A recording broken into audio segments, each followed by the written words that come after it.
The final score looked like we expected, but I don't think anybody expected the battle to get to 3-0 for the Arizona Cardinals on the road against the Jacksonville Jaguars. It's Bo Brock. It's Alex Clancy. We're breaking it all down on this episode of Locked On Cardinals.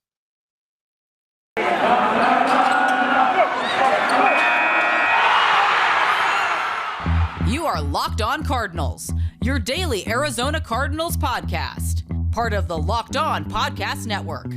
Your team every day.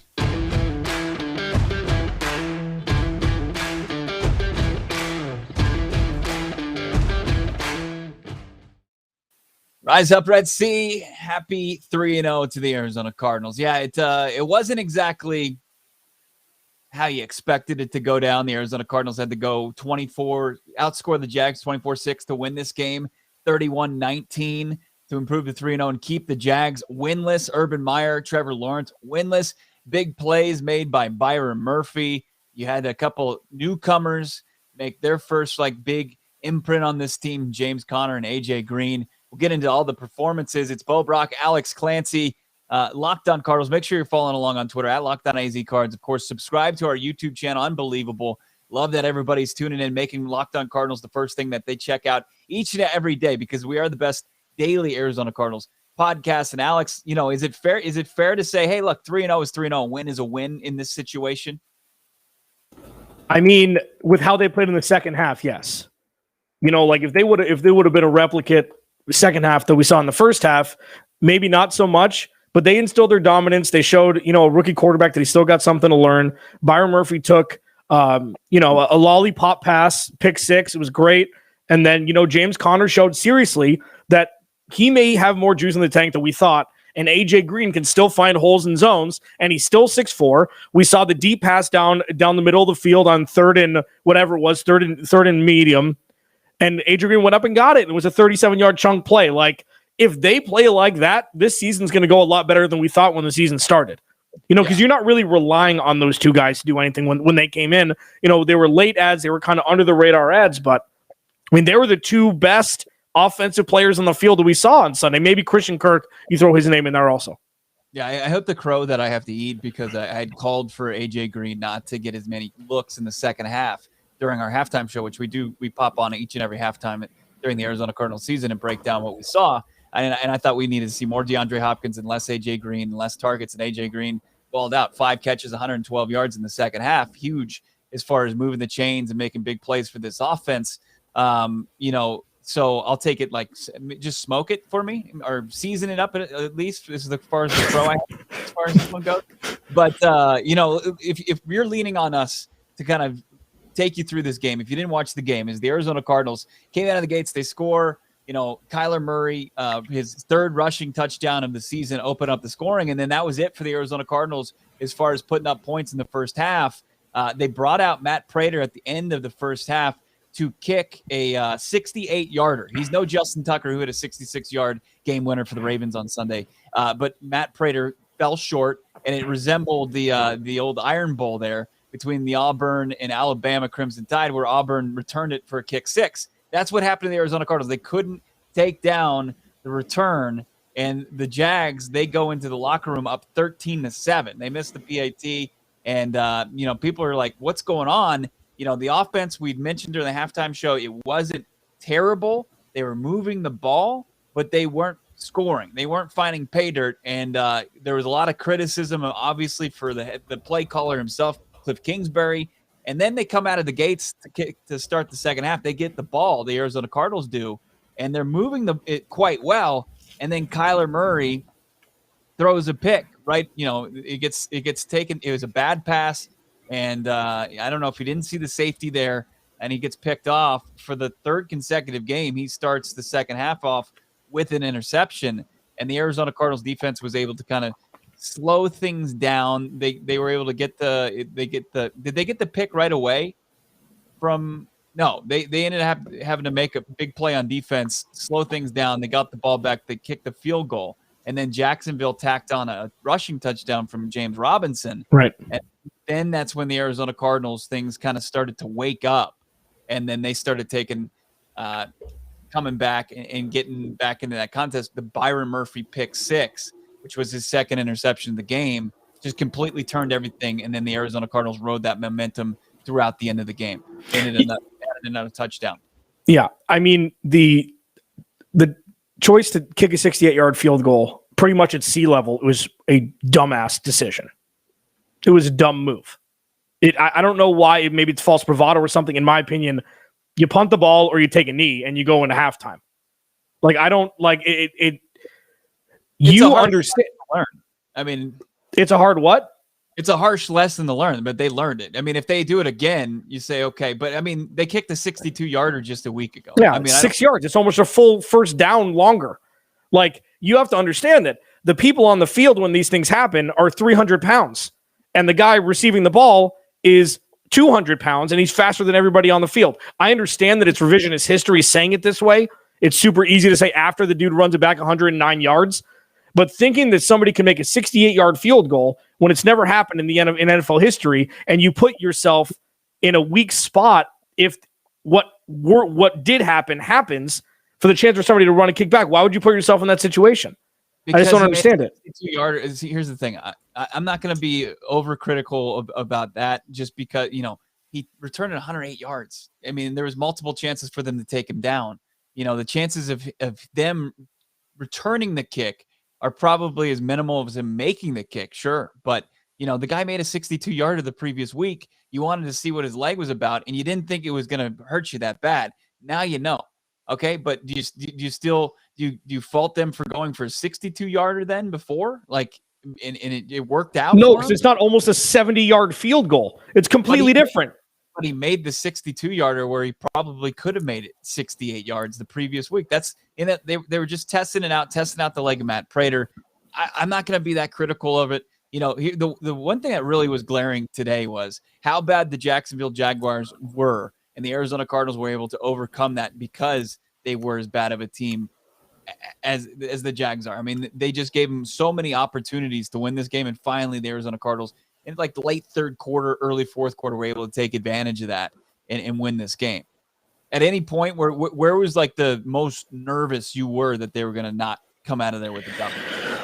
I mean, first half, because the offense looked, stagnant.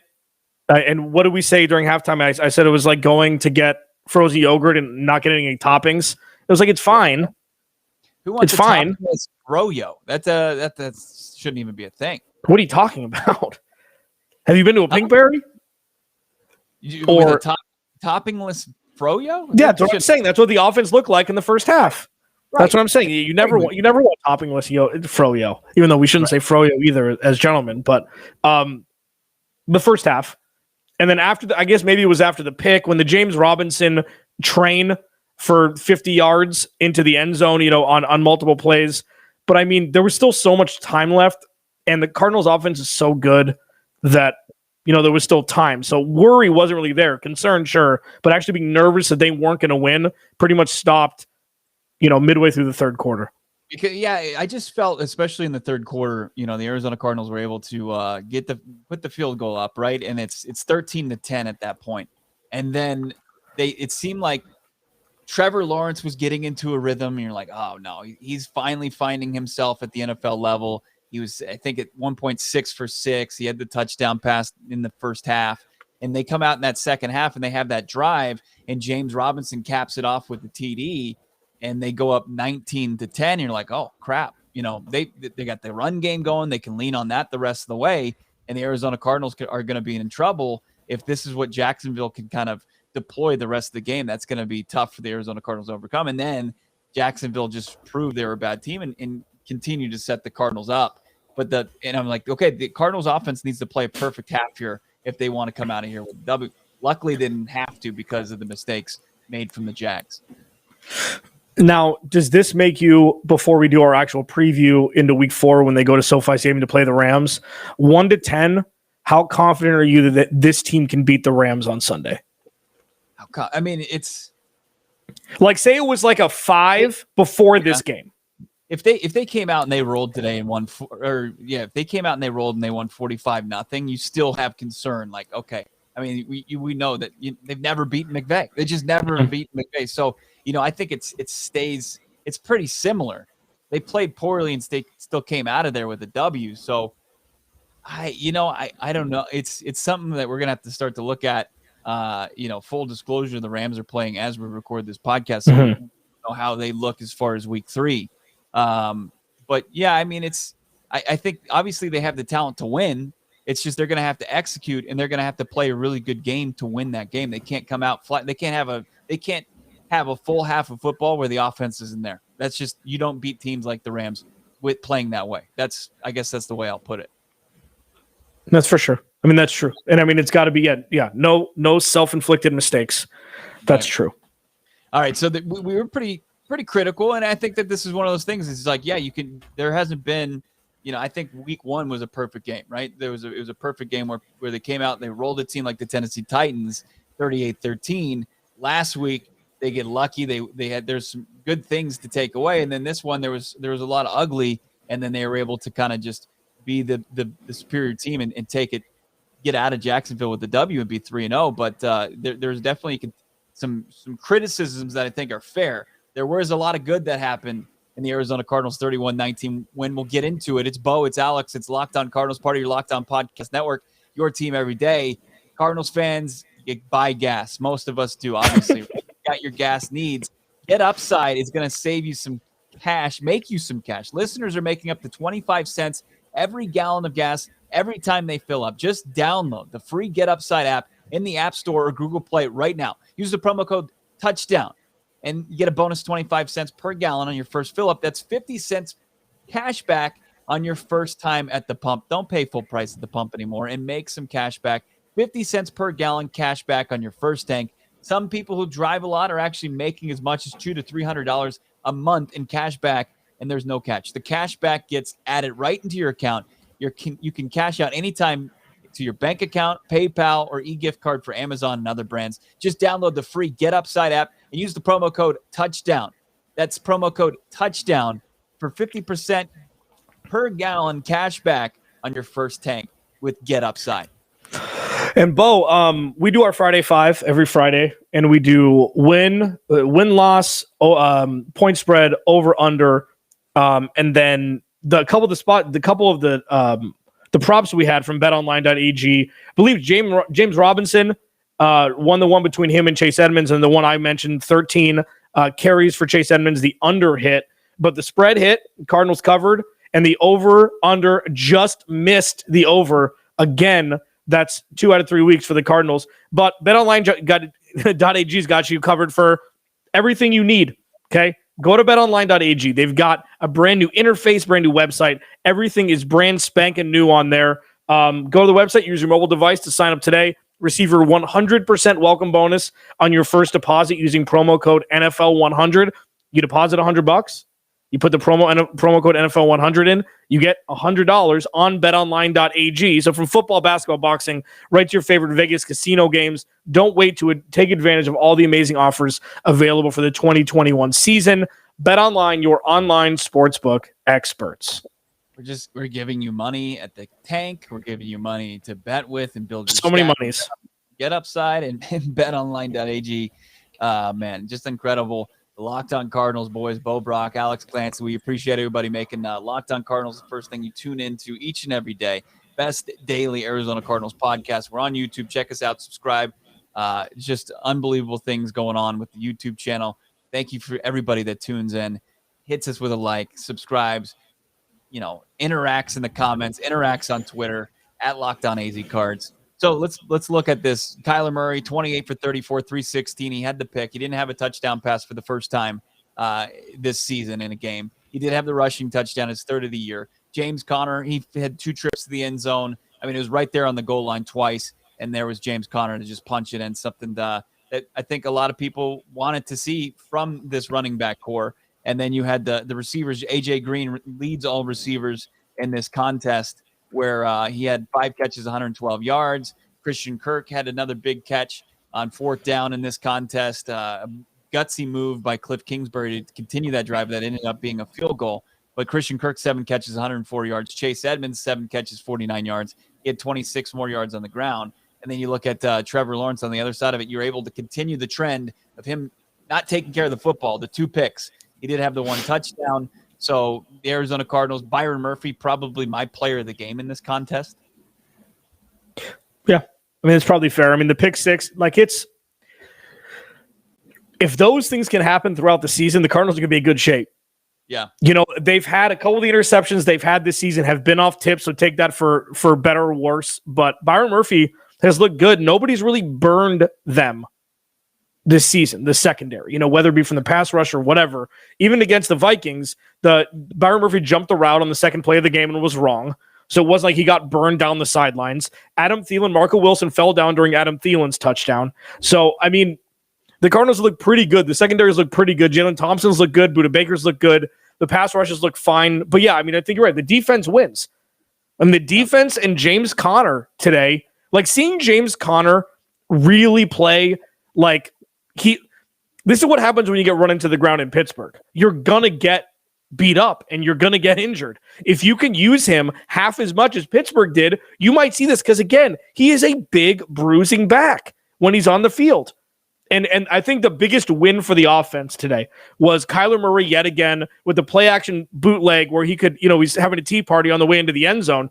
The more you can do that successfully, the better chance you have of giving it to James Conner and just running it up the A-gap and scoring a touchdown, which is something the Cardinals have really struggled with over the last 2 years since Kyler Murray came into the league because you're not putting him really under center that much. And they have been more around the goal line. But James Conner waltzed in for his second touchdown, set up by Kyler Murray's bootleg for the second time this year, where he just walks in, on the outside. Yeah, was that the fourth down play to continue that drive? Right. I mean, it was fourth and short, and they were able to continue that drive, and then it sets up James Conner. Yeah, and they had a Rondale Moore run on that too that almost went into the end zone. So they're getting creative. Sometimes I dislike it. You're just like, hey, you've got, one of the most versatile and quickest quarterbacks. Let's not, let's keep it simple, stupid. But at the same time, it when it works, it looks really good. Marco Wilson, I thought, made a couple big pass defenses in this game. When you look at the rest of the secondary, you almost had a pick from Robert Alford. I mean, you are going up against a rookie quarterback, but at least it's showing that this secondary, when they are playing a quarterback that's struggling, that they can be good enough to pass. And I didn't see much from this pass rush, though, today either. It was for the second straight week. Sure, they got 3 sacks against Trevor Lawrence, but in the first half, it was pretty non-existent except for maybe one play where they got to Trevor Lawrence and made him make a bad throw. Yeah, it's weird. I mean, we're seeing Jekyll and Hyde. Pass rush looks good, and then the run game, and then the run defense looks terrible. We saw it in Minnesota. It was flip-flopped halves, and that's kind of what we saw today where, again, sustained drives for the offense is going to help the defense stay spry and frisky and be able to stop the run. And we saw that one long drive of pretty much all run plays that, we're still seeing both sides of the ball still trying to figure it out, but they're winning in the process. And Bo, we're going to find out if this team is a playoff team really in the next 3 weeks, not necessarily by record, by win-loss of these next 3 games, but more by can you hang with the Rams, the 49ers, and the Browns. And they have the 49ers at home. They've already played 3 of their 9 away games, and they're 2-0. So, really good thing so far. So all in all, I know I ripped Cliff a little bit today because I felt like the play calling was terrible in the first half, and Kyler Murray, not running, not extending plays, and not making something out of nothing in the first half wasn't there, so they didn't score any points. But all in all, they got a W on the road, early time slot, and you get out. Again, they scored 31 points. They scored 30 points just like you thought they would. Yeah, let's talk about the head coaches here on Locked On Cardinals, part of your Locked On Podcast Network, your team every day. We'll get into Cliff, his performance, how he's able to figure things out as the Cardinals score 30 points for the 3rd consecutive game. But remember, there's a pick 6 in there from the defense. So the offense putting up 24 points in this contest. How did we feel about Cliff? Because there was a lot of the Cliff Kingsbury haters out there. They were coming out in full force as far as the first half was concerned. We'll get into Cliff Kingsbury's performance here on Locked On Cardinals. I do want to tell you about DirecTV Stream. It's a simple way to get all the entertainment you love without the hassle. DirecTV Stream brings you live TV on-demand favorites together like never before, which means you can watch your favorite sports, movies, and TVs all in one place. The best part, there's no annual contract, so stop waiting to get your TV together with DirecTV Stream. You can learn more at directtv.com. That's DirecTV.com. Built Bar. So I just finished my last one, Bo, the cookie dough chunk that we got in the mail last week. I know you're rationing yours like you're in the the Mesozoic era, one bite every 3 days or whatever. But this week, the limited time flavor is cookie dough chunk. Okay. Built Bar is the best tasting protein bar on the planet. I believe that Built Bar was doing blind taste tests between cookie dough chunk and Three Musketeer, and cookie dough chunk was winning.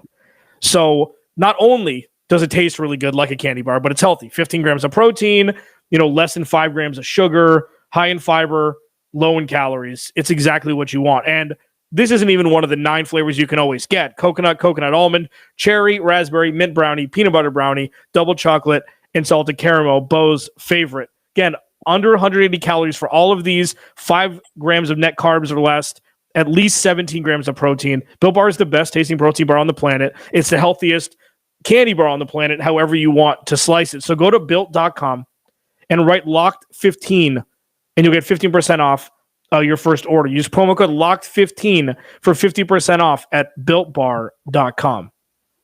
I don't know why I ration my Built Bars like I'm Matt Damon in The Martian, and he after his farm goes up in flames. I don't know why, because I can just use the promo code LOCK15 and get myself a new box. But it's true. It's no doubt the best, and I hide it from my family because I'm a self. Cliff Kingsbury, I thought he did turn things around in the second half, but he had a very good opportunity to do so. I mean, we saw this is not a good Jacksonville Jaguars defense at all. It was, and after we're done talking about Cliff, I want to get into Kyler Murray in his now 3 consecutive games with the pick. He's got, he's on pace for more picks than he's ever had in his regular season before. So that's going to be important for him to clean up, especially when the opponents, the caliber of an opponent becomes tougher next week. But I thought Cliff did well enough. There was in the first half, it was a wake up call, and you can't have those against good teams. I thought the offense did exactly what they needed to do in the second half, and I didn't lose any confidence in them. And I think Cliff is doing a fine job 3 games of the season. I don't have any issue with him. I don't. Well, that's fine. We're going to disagree. But my point that I'm looking at here is not about today, not about last Sunday, and not about the Sunday before. It's if they put this offense out against the Rams on Sunday, they're going to be down 21-0 at halftime. I mean, that's where, like, I don't know where that comes from. I don't know. The offense looked terrible in the first half, except for one drive. And then they were able to kind of turn things around in the second half. I mean, right, but a lot of it was set up by the defense. Okay, a lot of what the Cardinals have done this season offensively is because of short fields and turnovers by the defense, which, you could say about any team, right? I mean, that's how Lamar Jackson's gotten to where he is, because he rides the defense to good field position, and, you have Justin Tucker, et cetera. I completely understand that. But Kyler Murray, you're right. I mean, 3 interceptions, the Cardinals have won the toss 3 games in a row.